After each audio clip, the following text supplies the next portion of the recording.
بانی پی ٹی آئی کو 2 دن میں شفا انٹرنیشنل اسپتال منتقل کیا جائے۔ سپریم کورٹ کا بڑا حکم، آئندہ سماعت تک اسپتال میں ہی رکھنے کی ہدایت۔ عدالت کا میڈیکل بورڈ بنانے، ہفتے میں 1 بار اہل خانہ سے ملاقات کرانے کا بھی حکم۔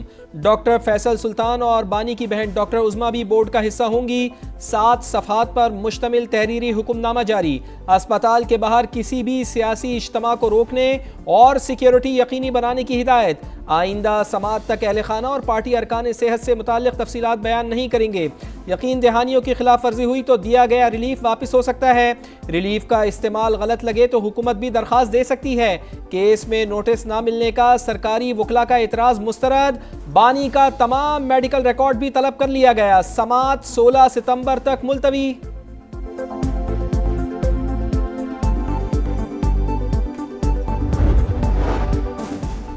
صحت پر سیاست نہ کی جائے، سپریم کورٹ کا بانی کی میڈیکل رپورٹ پبلک نہ کرنے کا حکم۔ میڈیکل رپورٹس پبلک نہ ہونے کی گارنٹی کون دے گا؟ کون یقینی بنائے گا کہ میڈیکل رپورٹ سیاست کے لیے استعمال نہیں ہوگی؟ بانی سے ملاقاتوں اور طبی سہولتوں کی فراہمی کے کیس میں جسٹس شاہد وحید کا استفسار، P T I medical report سیاست کے لیے استعمال نہیں کرے گی، سلمان اکرم راجہ کی یقین دہانی۔ جسٹس نعیم اختر افغان نے کہا، اسپتال میں اور بھی مریض ہوتے ہیں، یقینی بنایا جائے کہ کوئی ڈسٹرب نہ ہو۔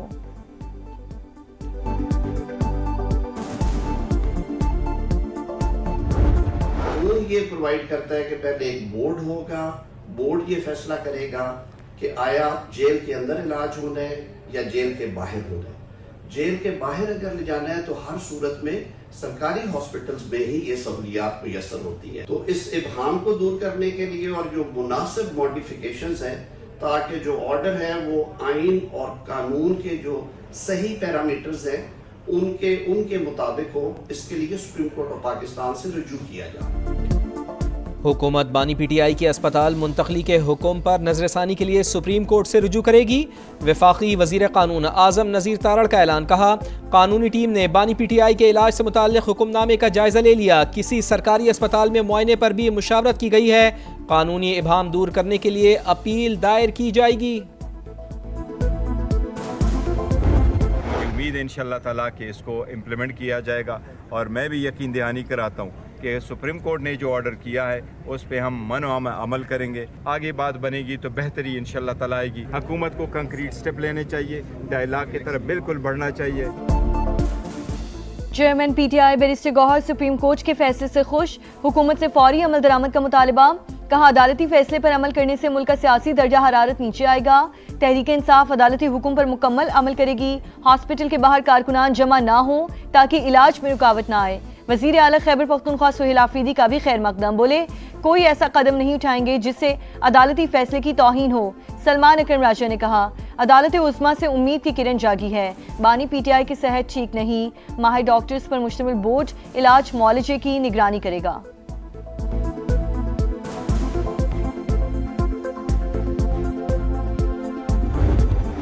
فیصلہ ہے، آج اس فیصلے کو پی ٹی آئی جو ہے وہ ویلکم کر رہی ہے اور عدالت کی بھی تعریف کر رہی ہے۔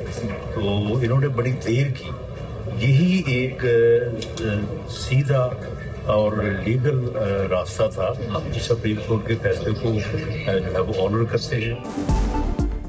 سپریم کورٹ کا فیصلہ آزادانہ اور میرٹ پر مبنی، پی ٹی آئی نے بڑی دیر کی، یہی ایک سیدھا اور قانونی راستہ تھا، اگر یہ عدالت میں پیروی کرتے تو اس سے پہلے بھی ریلیف مل سکتا تھا۔ رانا ثناء اللہ کا رد عمل، وفاقی وزیر ڈاکٹر طارق فضل چودھری نے کہا حکومت سپریم کورٹ کے فیصلے پر منوعاً عمل کرے گی۔ آج پی ٹی آئی والے یہ تو مان گئے کہ عدالت میں انصاف ہو رہا ہے۔ خواجہ سعد رفیق نے بانی کی اسپتال منتقلی کا فیصلہ حبس کے موسم میں ٹھنڈی ہوا کا جھونکا قرار دے دیا، کہا بہتر ہوتا کہ یہ فیصلہ حکومت خود کرتی، بہرحال دیر آید درست آید، میرے دل کا بوجھ کچھ کم ہوا۔ بانی پی ٹی آئی کو شفا اسپتال منتقل کرنے کا حکم، اسلام آباد میں سیکیورٹی اقدامات کے حوالے سے اعلیٰ سطح اجلاس، متعلقہ اداروں کے حکم کی شرکت۔ ذرائع کے مطابق سپریم کورٹ سے تحریری احکامات ملنے پر سیکیورٹی انتظامات پر عمل درآمد ہوگا، سب جیل نوٹیفیکیشن جاری کرنے کے بعد بانی کو ہاسپٹل منتقل کیا جائے گا۔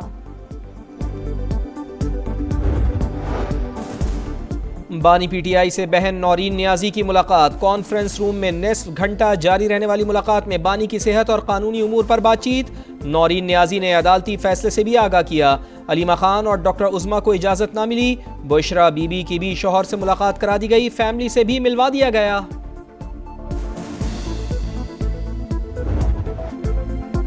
مارکہ حق میں شکست، بھارت کا تلخ سچ ماننے سے انکار، نام نہاد آپریشن سندور کے نام پر بھارتی جھوٹ بے نقاب، ہار تسلیم کرنے کی بجائے تاریخ کو من پسند رنگ دینے کی کوشش۔ پہلگام واقعے کے مبینہ ملزمان 28 جولائی کو مارے گئے تو 7 مئی کو بھارت نے کس کو سزا دی؟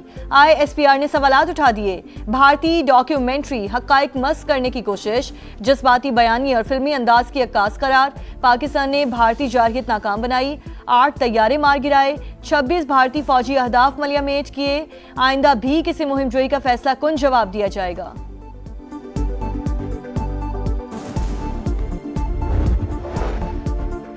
بھارت میں گرفتار افراد کو پاکستان سے جوڑنے کا پروپیگنڈا مسترد، پاکستان نے انڈین وزیر داخلہ امت شاہ کے الزامات بے بنیاد قرار دے دیے۔ ترجمان دفتر خارجہ نے کہا، بھارت ایک جابر ریاست ہے جو اقلیتوں کو سختی سے دباتی ہے اور اختلاف رائے کو خاموش کراتی ہے۔ پاکستان متعدد بار بھارت کی پاکستان میں دہشت گردی اور عدم استحکام کی سرگرمیوں میں ملوث ہونے کے شواہد عالمی برادری کے ساتھ شیئر کر چکا ہے۔ پاکستان نے پہلگام واقعے کے بعد بھارتی الزام تراشی کا مؤثر جواب دیا۔ پاکستان میں دہشت گردی میں بیرونی ہاتھ ملوث ہیں، بلوچستان دشمن کے نشانے پر ہے۔ کلبھوشن یادو اس کی زندہ مثال۔ ماضی میں دہشت گردوں اور سہولت کاروں کے ساتھ ہمدردی کی پالیسی اپنائی گئی۔ وزیر اطلاعات عطا اللہ تارڑ کا ورک شاپ سے خطاب۔ آبنائے ہرمز امریکی علاقہ قرار، ٹرمپ نے سوشل میڈیا پر نیا نقشہ جاری کر دیا۔ ایران کے ساتھ کوئی بات ہو رہی ہے، نہ ہی مذاکرات شیڈیول ہیں۔ امریکی صدر کا پیغام، آبنائے ہرمز مکمل فعال ہونے کا بھی دعویٰ۔ ابراہم لنکن پر خوراک کم ہونے کی خبر جھوٹ قرار دے دی، بحری بیڑے پر سب کچھ ٹھیک ہے۔ ٹرمپ CNN کی رپورٹر پر برہم۔ He understands. Quiet. Who are you with? I'm with CNN. Fake news. I just wanted to follow up on the South Korea question. You're a loud, boisterous person. You're fake news. I was trying to find out if you had been talking to Kim quiet. Jong-un. آپ نے Hormuz سے متعلق آپ کا وہم جلد دور کر دیں گے، ایرانی نائب وزیر خارجہ کا رد عمل۔ کاظم غریب آبادی نے کہا، ٹرمپ خود نہ سمجھے تو ہم ان کے گمراہ کن تصورات درست کر دیں گے۔ وزیر خارجہ عباس اراغچی نے کہا، دشمن کی ایران سے غیر مشروط ہتھیار جلوانے کی خواہش ادھوری، جنگ مسلط کرنے والوں کو جلد منت سماجت کرنا پڑے گی۔ مشیر ایرانی سپریم لیڈر علی اکبر ولایتی بولے، دباؤ کی پالیسیز کے اثرات خود امریکہ میں محسوس کیے جا رہے ہیں۔ مشرق وسطیٰ میں پالیسیز کی قیمت امریکی عوام کو ادا کرنی پڑ رہی ہے۔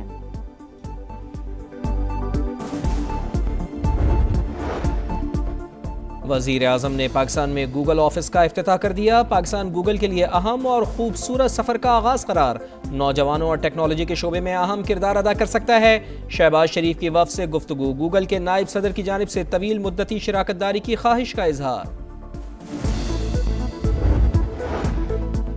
آئین میں صوبے بنانے کا طریقہ موجود، صرف ٹاک شوز کی بنیاد پر کچھ نہیں ہو سکتا۔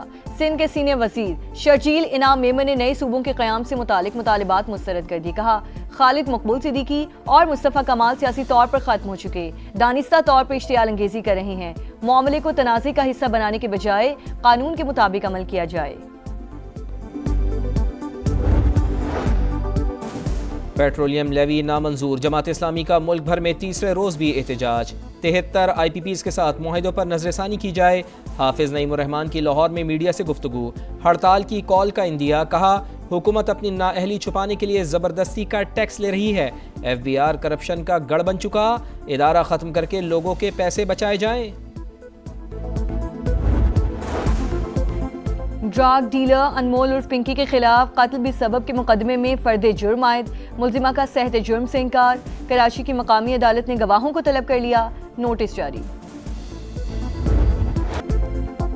جڑواں شہروں میں بادلوں کی گرج برس، موسلادھار بارش سے راولپنڈی میں نشیبی علاقے ڈوب گئے، سڑکیں، گلیاں اور محلے تالاب میں تبدیل، صادقآباد میں پانی دکانوں میں داخل، قیمتی سامان خراب، پیر ودائی اور بوکھڑا روڈ پر بھی صورتحال انتہائی خراب، شہری چھتوں پر پناہ لینے پر مجبور، شمس آباد میں سب سے زیادہ 116 ملی میٹر بارش ریکارڈ، نالہ لئی پھر بپھر گیا، کٹاریوں اور گوال منڈی کے مقام پر سطح بلند، ملحقہ علاقوں کے لیے الرٹ جاری، اسلام آباد میں غوری ٹاؤن، ترامڑی چوک سمیت سڑکوں پر پانی جمع، لاہور میں بھی کہیں تیز بارش کہیں بوندا باندی۔